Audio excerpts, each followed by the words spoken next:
Costing and selling price. The optimal ERP, costing and selling price system. I will now navigate to inventory, costings, then cost or selling price maintenance. The initial screen highlights the selected inventory valuation choice, that being Field 3. Field 3, specifying the last cost, has been set as the inventory costing field that determines the stock value for every item's stock balance throughout trading and at month end. I will now view the browse. The stock value for the relevant costing method can be seen on the browse in the selected column. Although the costing field 3 is fixed and is the default, this browse is flexible enough to show what-if values. Should you choose to use the Next or Previous Cost Field button, one can navigate through all 30 fields, the being 1. Average Cost Field, 2. Standard Cost Field, 3. Last Cost Field, 4 to 15. These are viewed as spare, possibly empty cost fields, which can be used by management to store surcharge, input shipping or output shipping costs, etc. For every product code listed, you can see the relevant cost field. So these costs are shown on the right-hand side is the average cost for all the products. And one can choose the relevant tab to sort in description sequence or item code sequence, or view all those with 0 cost values in that particular field. One can also then say Previous, and that will view Field 2, which is the standard cost. That is when standard costing has been selected for this particular client. Previous to that is the average cost, so this is maintained automatically whenever a stock is purchased or manufactured, etc.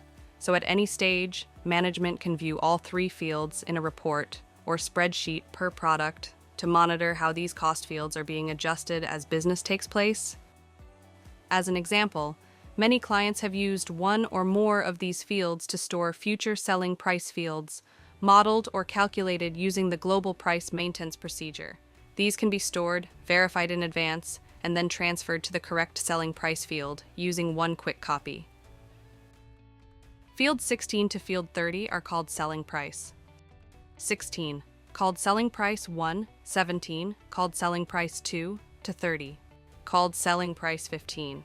Note that upon selecting any of the selling price fields, the system automatically displays 2 other calculated field values, those being 1, the selling price, 2, the contribution percent.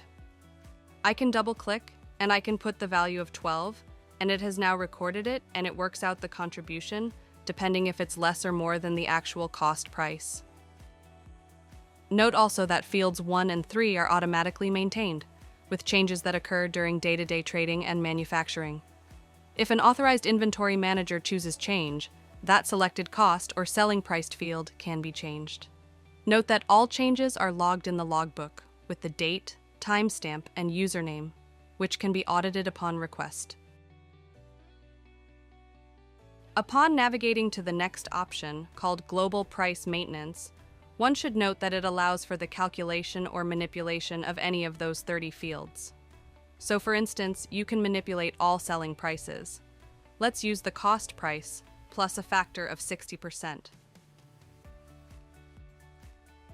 This procedure should only be used after a backup, with the manager being fully aware of the power offered and potential misuse should it be used incorrectly. It can be used to automatically calculate any or all of the selling price fields based on, as an example, either selling price plus a series of markup percentages to determine selling price 2 to selling price 15, or to calculate based on the relevant cost price plus a markup percent to determine values for selling price to selling price. As mentioned earlier, it can also be used to determine future selling price values. Bills of material cost roll-up rolls up every single product and every single bill of material from the bottom structure through the formulas, and it makes sure what's called an accurate cost of every product in your company. You can also do this for a particular finished good. This is stored in memory through the system. The results are everywhere. If you go look at the bills materials now, again, all of these figures are 100% accurate because I have done the cost roll-up. It is a multi-level bill, material cost roll-up. For example, if someone had changed the true formula slightly, which will then affect every single saleable code which uses that formula. That's why the multi-level bill of material cost roll-up is so important.